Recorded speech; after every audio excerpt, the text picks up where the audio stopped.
It's me, Ginny Metheral.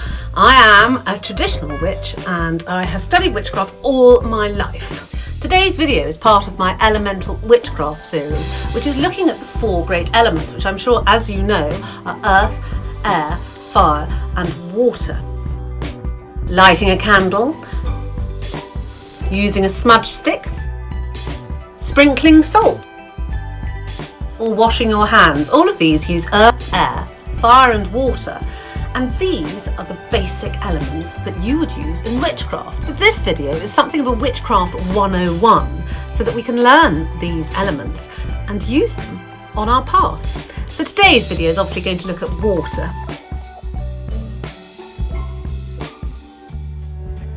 And water has 3 forms: that of ice, that of steam, and that of liquid, as most elements do, to be fair. However, these 3 elements have slightly different properties to them, and they can be used in obviously different ways. And I want to show you how to use each of the elements of water, which is the steam, the ice, and the liquid, in different spells and how they should be used. So this video is obviously part of my Elemental Witchcraft series, and you do sort of need to watch all of them. So if you haven't seen the ones before, I'll put the playlist up here and do have a look at them, because it is the very root of witchcraft: earth, air, fire and water. Witchcraft is all about power and changing energy, and water has its own particular energy. It is a carrier of energy, so therefore you can put things like crystals in a bowl of water, and the water will take the energy from the crystal and diffuse it through all of itself, and this will give you crystal energy water. Water, along with all the other elements, was one of the earliest uses by witches in witchcraft. If you think of ancient cultures, they had so many holy wells and sacred streams and places where water was involved, which they would go to and use in their rites and rituals. These water sources were considered the basis of the power and energy that you could tap into. So often, in the olden times, covens would hold their meetings around a sacred well or a holy spring or some other such water source. Before any type of spell casting or coven meeting, a traditional witch would find it very beneficial if everyone concerned did some form of purification ritual to banish negative energies and cleanse one's body and aura in order to point it in the right direction of that particular spell they're about to cast. And so a sacred well was very useful for this, because you could have a bath, which is one of the easiest ways to cleanse not only the dirt from your body, but the negativity from your spirit body.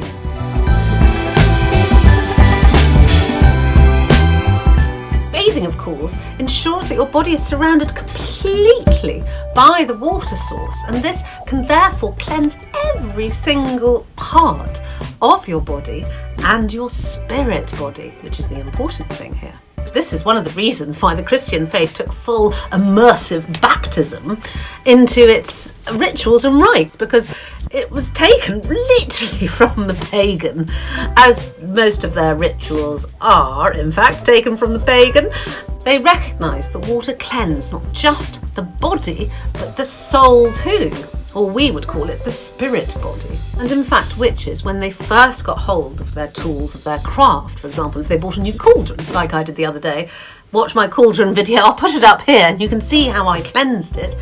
But the first thing that you would do is wash your cauldron or your tool or whatever it is that you've bought to cleanse it of negative energy, and water is required for this rite, and therefore a sacred well or a holy spring is very useful, and so you would be very proud of yours if it was near. And in fact, when my children were small and they would be having in the middle of a meltdown, and if there was very little I could do to calm them down, I would often run a bath, put a couple of calming crystals in that bath and put the baby in it. And this little child would suddenly, you'd see them just stop crying, soothed and calmed. And this is because of the water.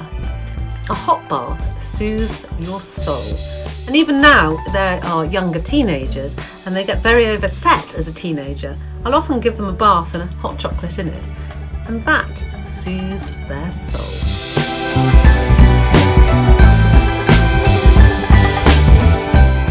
The first spell, therefore, that I am going to show you is a purification spell for yourself and your tools before you cast any rites or rituals. Take a bowl and place within it a bay leaf, which is for purity and happiness. Candles are for your fire element. I have placed an incense burner for my air element, and I am sprinkling salt around the edges, representing the earth element, and also to banish negativity.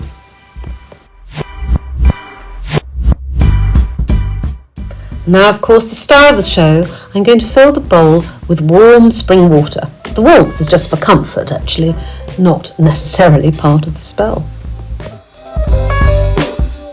This water has now been charged with the energies of the earth, air, fire and water, and bay leaf, and you can use it to ritually cleanse your hands and any tools that you might use.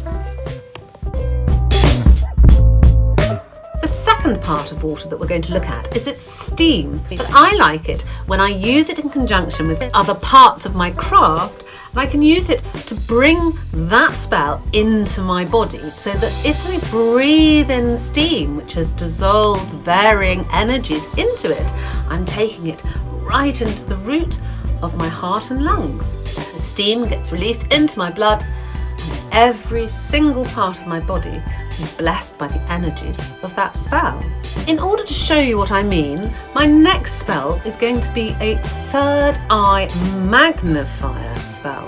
Opening the third eye, people can feel daunted by this, and this is a very simple way to help you in that process. But again, if you haven't seen my third eye video, I'll put it up here for you, and you can try following those advices a bit more in-depth and step by step. So you can use this spell before you want to talk with spirits, or use your third eye to open up your communication and your psychic vibrations to the world.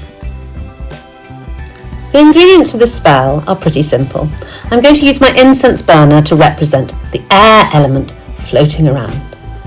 Candles for the fire element are also brought in. I'm going to use a piece of malachite. Malachite is a stone of power and psychic ability.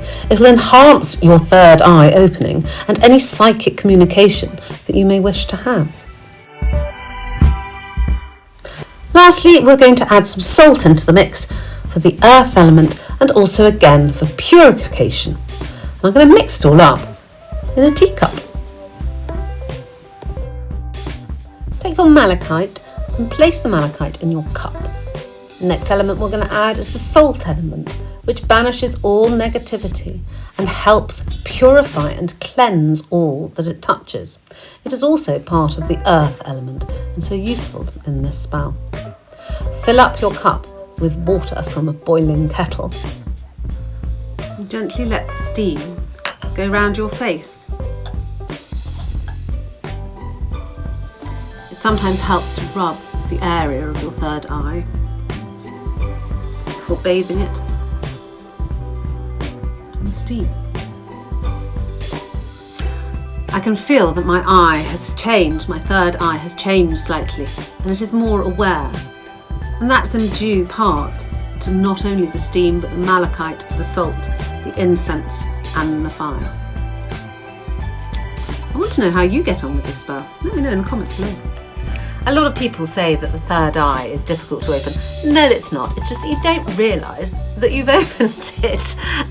Because people block, they can open their third eye, but then they block the receptors of themselves because they're so, you know, it's madness to believe a lot of what the third eye is showing you. However, this spell will help you open up your third eye and believe what you see, because that is often the difficulty. Lastly, of course, we have the form of water in ice. Now, this is water in its most healing format.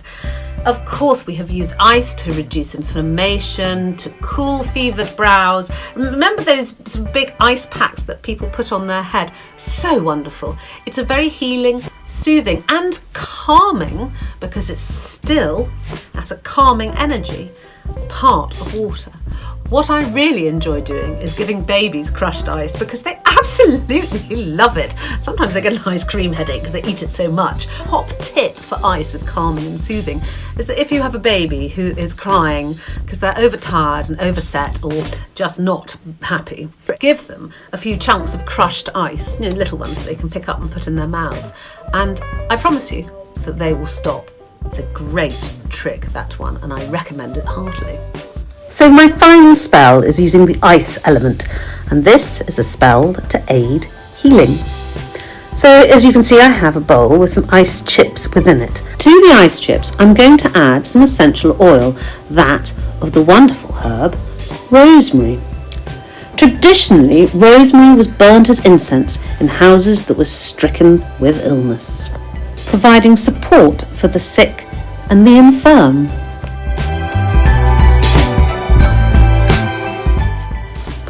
I'm now going to use some rock salt. Plain salt is fine though, and I'm going to sprinkle a teaspoon over the top of the ice and the essential oil mix. Lastly, I want you to set your energy upon the spell.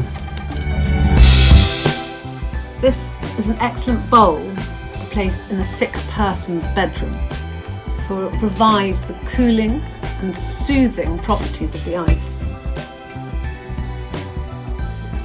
Love to know in the comments, which was your favourite spell? Do you like the steam spell, the plain water spell, or the ice spell? I'd love to know, and if you're going to do them. Don't forget to subscribe and like if you haven't done already. Do look at my Patreon page for the Coven meeting that's coming up in March and get involved, because we would love to have you. I hope you enjoyed it. I'll see you in my next video.